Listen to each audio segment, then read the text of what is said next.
देखिए हसन पति के छोड़ के जो बात हमके देवर आगे के सर देखिए हसन पति के देख से बता लेगा कि पति मिली कबो आगे के छोड़ के हम अपने भाई को दे दिए, कोई हमारा इतराज नहीं है। आगे के छोड़ के भाई के दे दिया। अरे बाप रे बाप। तू ही रखो कुछ नहीं। उसके बाद बाबा घर में जाकर छुपके मैंने ये भेंट करती थी। और बाबा वाला घर में बट जो पूजा पाठ वाला जाना घर में घर में जाके हाँ आप ही बताइए गाड़ी में तेल डलवाएगा दूसरा कोई चलाइएगा यार असली चलाता था और आप कहेंगे कि हम ये अच्छा तो बताइए कि देवर के सुलाए हैं। अच्छा बता दीजिए बेटी जी। हो तो देवर का सुता के मर्द के कहते देवर के सुतेले बनी हम बोलनी कि बाबू सुतल नहीं है घर में। माने राउर मेहरारू काहे देवर से रवा अंदर कोनो अंदरूनी कमी नहीं खेनो ना सर, काहे देवर के संग इलाज करे लगलिया बिस्तर पर इस माने कि हो बोली इस और शादी भइल माने कोनो कमी बात बताएं कमी सर कुछ नहीं है। हां इसको बढ़िया से हम शादी ब्याह करा देंगे उसके साथ। अपने भाई के संग शादी ब्याह करा दे अपने मेहरारू के जी काहे कि इनकर दिल नहीं के माना तो साथ रहे के जो सर गाना निकला है उस हकीकत में निकला है। हाँ जो दिल लग गया है वो सही गाना निकला है। ये तो समाजे पर गाना बहुत जी तो भाई लोग आप लोग कैसन बानी, आशा करतनी कि अच्छा होखा बा मस्त होखा। तो भाई लोग भाई देख ल जा फिर एगो नया छोकरी यानी कि औरत बिया अब वो देवरे से काम चलावती है। बताइए बताओ जा कि हे सतयुग भटयुग में का होता है, का हुई अब ई नाश ना हुई तो का हुई।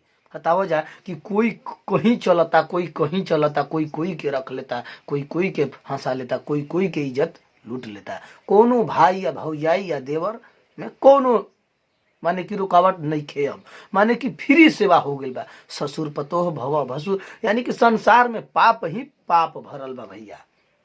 अगर कोई सत्यता पर बा तो कोई कहो तो भैया हसन भटजुग में देखो एगो फिर इनके लिए बानी पकड़ के। अभी तो इंट्रो देखला जा तो हम लोग के बीच में एक हाई ओहनी का कहानी तो हम लोग के होश उड़ जाई सुन के। अब ओहनी के होश उड़ चाहिए कैसे तो वीडियो देख बजा तब तो ल जा बिना देर कैले तो हम लोग को ओकर हम वीडियो देखाओ तो नहीं ओकरा पहले यूट्यूब चैनल पर नया भरा जा सब्सक्राइब कर दे जा। ल जा बिना देर कैले तो हम लोग के देखाओ तो नहीं ओकर रंगारंग कार्यक्रम अपने छोटे भाई से करा देंगे।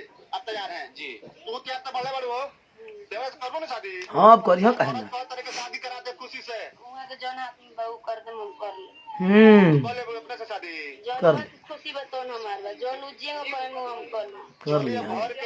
घर के इज्जत बा घर में रह जाइए अब माने घर के इज्जत बा इज्जत पास और घरे में रह जाओ। बेटी के अपना साथ रखिए बेटी को अच्छा बेटियों तो ही मन रही है घर में रही जी हमारे यहाँ पूरा गांव में हल्ला कइले बानी। सर हमारा खून है। राउर बेटी अपा का जी काहे सब माने का है राउर मेरा एक सके सुना कौन तरह दे कमी कुछ नहीं है। माने का है देवर से माने प्यार हो गया यार से यही हम पहले मन कर रहे थे कि खाना मत दो कुछ बात मत करो। ये बात छुप के बात कर रही थी देवर से जी माने आप ही के भाई से ना जी।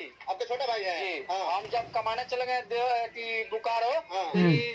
बारिश हुआ उसी दिन सुधा घर में किसको सुताई देवर के आपके छोटे भाई को जी सुनील ठाकुर। बारिश आपको कैसे पता ये तो ये हमको हम सुतनी बनी बारिश बहुत देर होता तो ये गलत है समझ गए। जब हम गलत से सुताई थी तब नानू कहती अपने पति से गलत मन के सुताते तरह से कौन के सुताई लगन करती नानू कहती कि हम गलत करता नहीं हम तो अपने मुंह से सुते नहीं नु। हमारी केहू के दूसरे के घर में सुताई है तरह से बताई ना बताओ उसके देवर की उम्र तो बहुत कम बाजी तो सर अब इसका दिल लग गया तो उसी से नहीं निभाएगी।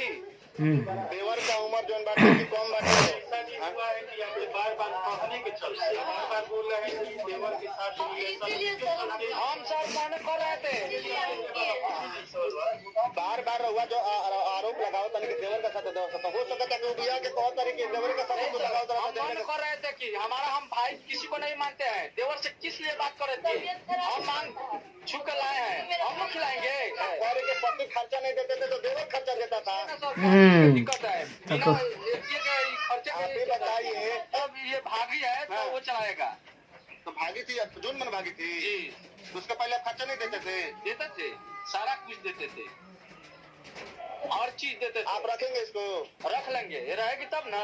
हाँ बोला क्या कहते हो बाबू पति के साथ है कि देवर के साथ है? बोला अंतिम बात बता दो बोला जल्दी। देवर से तेरा हमरा बदनाम कर देली बनी सगरो से। खा ले बानी मिठाई ये कि हमें के लात मार के निकलले बनी बार बार पूरा समाज में हाला कइले बनी बदनाम कइले बनी तो मार के देखी चोरी और सब बियान ले पकड़ले बनी हमरा के पकड़ले बनी देवर सब खाना देवल पाप हो घर में कोई ना रही तो खाना दे देवर ओकरा पता ही बनी ये बदनाम कइला के चलते पूरा समाज में हाला के चलते हम हुए तो जिए मरे में कोनो टेंशन भाई ठीक खातिर वो अपना पत्नी के कुर्बानी दे दे मने अपन कुर्बानी दे दे रुआ भाई के शादी मेहरारू से करा दे जी भाई के वाला छोट भाई से इनका प्यार हो गइल बा हाँ बिल्कुल है एकदम सहयोग देकर हम खुशी से कराएंगे सर 10-20 हजार हमारा बढ़ा खाली अपना हम बेटी से मतलब है बेटी ले लेंगे ऐसो जी तो चलिए देख सकता नहीं कि ना हम बेटी ना दे हम बेटी के ना दे बेटी के ना दे बेटिया के कर केकरा देश से बेटिया बैठी बेटिया ये के देश बोलिए परी हमने तो पूरा समाज में हाला कइले बनी कि हमार ना ये हमरा नियन नहीं जरूरी बा बाप माता री सावर रहल त बेटी के सावर होला अरे बाप रे बाप ये तो कलुआ का फिल्म वाला हाल हो गई हमार बेटी ना ही है तो आके वही लगले मारे लगम गरिया लगम तबीयत खराब होई तो नोटी द के दाब दम देख सकता नहीं कि एगो पति के त्याग तो का भाई लोग देख के का तो हम लोग के समझ में आ गई कि अब बताओ जा कि हे भटजुग में कोई कोई के रख सकता ना ससुरो रख सकता वो जा अगर भसुरो रही तो वो रख ले ये सांसारिक में चल रहल बा तो एक एक कंट्रोल के करी भैया आप करब हम करब सब मिल के करी आ ना होई तो एक न एक दिन भैया कोई कोई के लेके सूते लागी सत्यता अगर बा तो एक वीडियो के लाइक करा जा और शेयर करा जा और ज़्यादा से ज़्यादा दूर तक फैलावा जा और हमारे यूट्यूब चैनल पर अभी तक नया फैला जा तो एक सब्सक्राइब करा जा ऐसा कुल रोके खातिर कंट्रोल करा जा अपना में समझ के तो जी के लिए वीडियो के एंड कर तनी मिलत नहीं फिर कोनो दूसर वीडियो के लेके तब तक के लिए नमस्कार प्रणाम धन्यवाद।